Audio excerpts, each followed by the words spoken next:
There's no doubt the last 16 months have taken a toll on New Mexico's public schools. Virtual and hybrid learning has pushed educators, students, and families to the edge, and there are still a lot of unanswered questions about what next school year will look like in terms of mask wearing or extended learning opportunities. Another impact of the COVID-19 pandemic is a dramatic increase in homeschooling in the state. According to the Public Education Department, the number of students that made the switch to homeschooling nearly doubled, and that shift could cost the Albuquerque School District more than $50 million. Now, Sophie, do you expect this trend to continue in New Mexico? Is this a blip, or once the pandemic is completely over, will those students just head back to public school? How do you read this? Well, I mean, I think it's a complex issue, and it's worth noting it's a national issue. It's not just happening in New Mexico. Good point. And there's a lot that goes into these decisions. For instance, will parents still be able to work from home?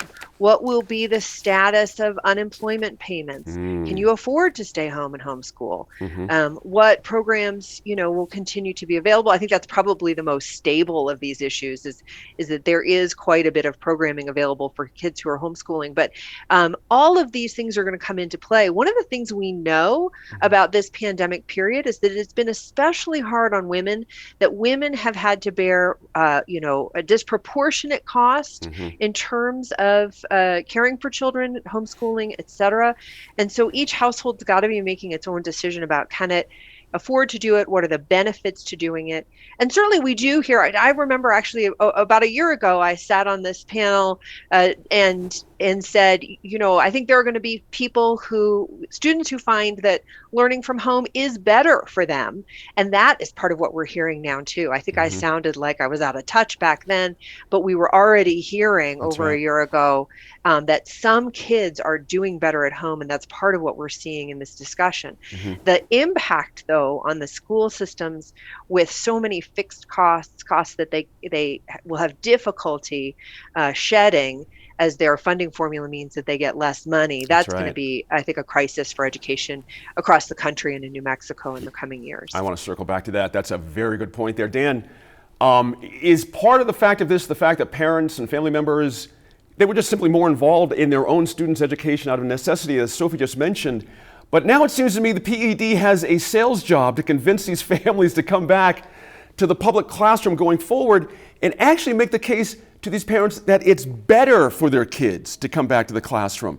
This is going to be kind of an interesting discussion over the summer.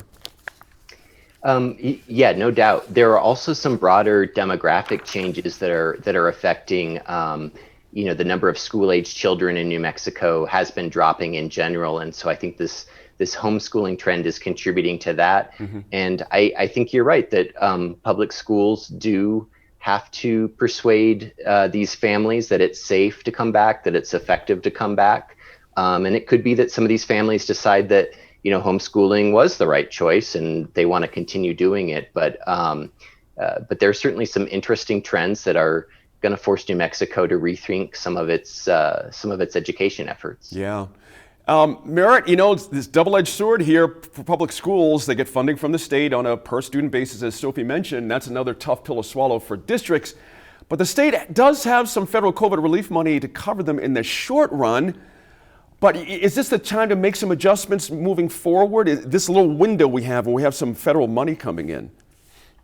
Absolutely, and that's exactly what I wanted to talk about is the pandemic was the right time for a reset for PED, for APS, because we've seen over decades, the way we are doing things is not working. We look at our numbers, any numbers, we change, and every administration, we change the numbers we're looking at, whatever. We're at the bottom of every list. And more parents, when faced with a choice, are walking. And it's not the same types of parents. What all the numbers are showing, homeschool families have traditionally been largely white. That's changed. And especially homeschooling communities have grown up along cultural or ethnic lines. And particularly with our challenges with broadband and trying to connect remotely, homeschooling can seem a lot easier if you can get a curriculum. It's a lot simpler to teach your children yourself. It gives you the flexibility. You don't have to be regimented against a specific school day. You can work it in with your work. So there are a lot of issues on the school homeschooling front. But if you look at just how New Mexico organizes its school districts, having 89 school districts for the number of students we have, and then a third of them in one mega school district, Right. that makes no blasted sense.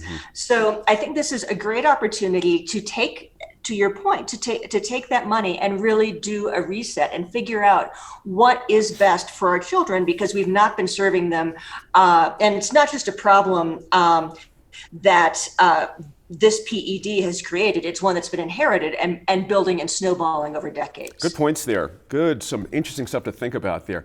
Hey, Sophie, though, how does the revelation about the major increase in the number of homeschool students, here's my question, how does it affect the big education issue that hangs over everything? And I'm talking about the Yazzie Martinez trial, which found the state, of course, was not providing an equal education for all New Mexico students. All right, those with resources that you and Merritt and Dan are talking about might have the luxury to do some homeschooling, but more vulnerable New Mexico students don't have that choice. Do you think this will actually widen the education gap over the long haul? It very well could. And I think that one thing that we haven't really touched on here that is of concern as well is the number of students who have sort of disappeared. And those where we don't know necessarily that they're being homeschooled, they may have moved out of state, but it may be a situation in which they can't access schooling. And so, we were also going to be looking at, have children fallen behind? Right. Those who have been educated and those who haven't. But that is a really interesting issue, the question of Yazzie. Certainly as funding formulas force what looks like it's going to be a decrease in funds available to the school systems, they're going to have to make some hard decisions, and Yazzie's going to be hanging over all of that. Yeah. Hey, Dan, education has become so politicized. It just, the battle, we're teaching critical race theory in K through 12. Is it, it's one of those hard opinion questions, but is this just a way for families that don't believe in certain approaches to just skirt these things all together and just say, the hell with it, I'm doing homeschooling? Is that part of this, that there's something political motivating some of these folks? Yeah, it's hard to tease out sort of the politics from other kinds of, philosophical debates over education. So it's a little difficult to decide what is driving the homeschool increase. But, I think that the pandemic is probably the driving factor at this point, the disruption to in-person schooling. I have to imagine that's the overriding factor at this point. And, the other things may be lesser factors, but present as well. Hey, Dan, I want to stay with you on Yazzie Martinez as well. I want to get your sense of this. Obviously, this puts a lot of the funding formulas in a bit of a disarray here. Again, I'm asking your sense of this. How does Yazzie Martinez get affected by this bump in homeschooling here in your view? Well, I think one of the key issues and you touched on it, is the availability of broadband and electronic devices, the material you need to do adequate homeschooling or remote schooling. New Mexico lags the nation in broadband availability. There are many, many families that just simply don't have internet or high-speed internet available. Or paying for it. So I think that we're at kind of this time of tremendous disruption in the education system, and there's going to be a lot of debate over how best to fix it, whether it's new resources or new strategies or what. Merritt, I want you to touch on the Yazzie thing as well. I mean, it is what it is, as you said a little bit ago on another subject, but there are things that have to be put in place. There's just not an option here. Does this throw a monkey wrench into the whole thing?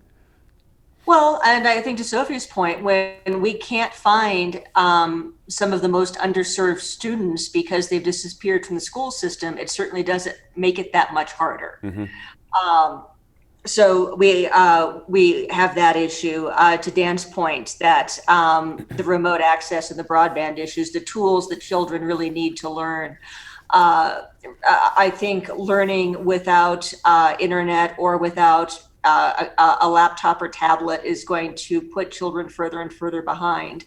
And as this progresses farther, and we're not catching up, those children, this gap is going to become wider. So the longer we wait, the harder it's going to be to become fully compliant. And the pandemic certainly did not help us. One point I just want to point Real quick, out, if you could. Mm-hmm.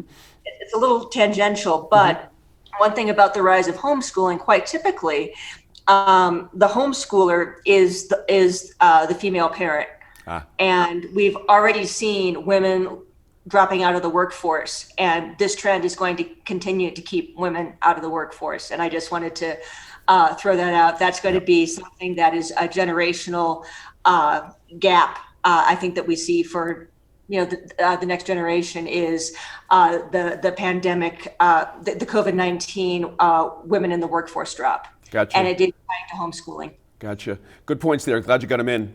Keep up with this conversation on our Facebook page and let us know what you think about the rise in homeschooling. Up next here with The Line, are the scandals reaching a boiling point for Governor Michelle Lujan Grisham as she heads into re-election?